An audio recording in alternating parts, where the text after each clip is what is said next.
Recently একটা বিষয় নিয়ে অনেকেই কোশ্চেন করতেছে যে অনেক অনেক ট্রেডাররা নাকি বাংলাদেশ ছেড়ে দিতেছে। অনেকেই দুবাই আসতেছে, অনেকেই মালয়েশিয়া গেতেছে, অনেকেই এইদিকে ওইদিকে গেতেছে।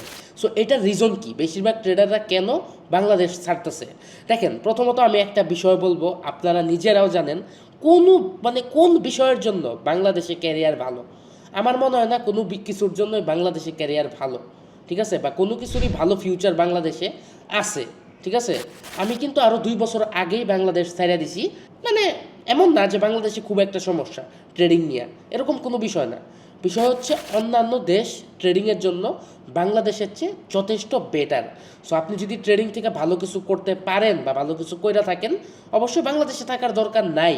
আই থিঙ্ক, আমার মনে হয়। সো আমি আরও 2 বছর আগেই দেশ ছেড়ে দিছি, আগেই দুবাই এসে পড়ছি। সো আমার কাছে এইটাই ভালো এবং ঠিকঠাক লাগে। এখন যারা বর্তমানে দেশ ছাড়তেছে, এটা তাদের কোনো পার্সোনাল বিষয় হতে পারে, তারা কেন ছাড়তেছে বা কোনো গুজব টুজব ছড়াইতে পারে যে কারণে তারা ছাড়তেছে।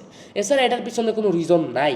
অ্যান্ড আপনাদের এরকম কনফিউশন থাকতে পারে যে আপনাদের কি হবে বা আপনারা প্রপারলি ট্রেডিং করতে পারবেন কি না, এটা নিয়ে কোশ্চেন থাকতে পারে। তো মেন বিষয় হচ্ছে ট্রেডিংটা গ্যাম্বলিংটার চেয়ে অনেক আলাদা।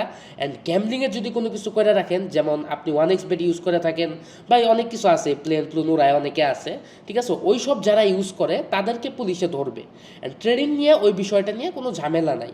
ট্রেডিং গ্যাম্বলিং পুরোপুরি আলাদা জিনিস। তো এটা নিয়ে এটার সাথে কোনো ঝামেলা নাই, এই সম্পর্কিত কোনো ঝামেলা নাই। এছাড়া বাংলাদেশের চেয়ে বেটার ফিউচার ট্রেডিংয়ে অন্যান্য দেশে, দ্যাটস ওয়াই হয়তো তারা দেশটা ছাড়তেছে। আই থিঙ্ক আপনাদেরকে আমি ক্লিয়ার করতে পারছি।